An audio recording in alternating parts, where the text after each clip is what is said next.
வணக்கம் மக்களே.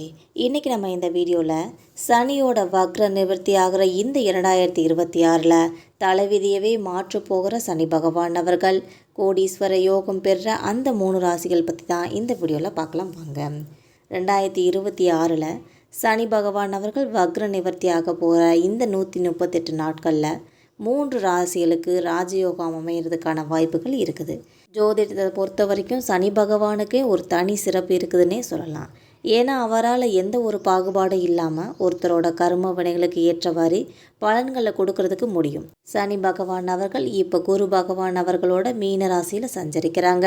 சனி பகவான் ஜூலை 27 மீன ராசியில் சஞ்சரிக்கிறப்ப வக்ர நிலையில் சஞ்சரிப்பாங்க.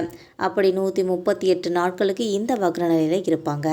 அதாவது டிசம்பர் 11 வரைக்கும் சனி வக்ர நிலையில் இருப்பாங்க.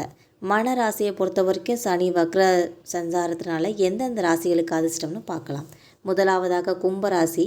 2ஆம் வீட்டில் சனி வக்ரமாக சஞ்சிருக்கிறதுனால இந்த ராசிக்காரர்களுக்கு எதிர்பாராத நிதி வளர்ச்சி கிடைக்கும். புதிய வருமானத்திற்கான வழிகளும் உண்டாகும். ஊழியர்களுக்கெல்லாம் பதவி உயர்வு, சம்பள உயர்வு கிடைக்கிறதுக்கு நிறைய வாய்ப்புகள் இருக்குது. இது மட்டும் இல்லாமல் புதிய வீடு, வாகனம் வாங்கிறதுக்கான வாய்ப்புகளும் இருக்குது. இரண்டாவதாக துலாம் ராசிக்காரர்கள் 6ஆம் வீட்டில் சனி வக்ரமாக சஞ்சரிக்கிறதுனால இந்த ராசிக்காரர்களோட வேலை மற்றும் வியாபாரத்தில் இருக்கிற தடைகள்லாம் நீங்கும். நிதி நிலைமையும் மேம்படும்.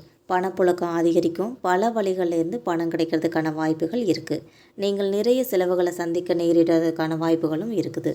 முதலீடுகள் பண்ணோம்னா நல்ல லாபம் கிடைக்கிறதுக்கான வாய்ப்புகள் இருக்குது. உடல்நல பிரச்சனைகள் ஏதாவது இருந்தால் தீர்ந்து போயிடும். இதுக்கப்புறம் விருச்சிக ராசியில் 5ஆம் வீட்டில் சனி வக்ரமாக சஞ்சரிக்கிறாங்க. இதனால் இந்த ராசியினருக்கு வருமானம் அதிகரிக்கும். புதிய வழிகளில் பணம் வரும். நிதி நிலைமை நிலையாத்தான் இருக்கும். கடன் பிரச்சனைகளிலிருந்து விடுபடுவீங்க. தேங்கி இருக்கிற பணம் உங்களோட கைக்கு வந்து சேரும். தேங்க்யூ.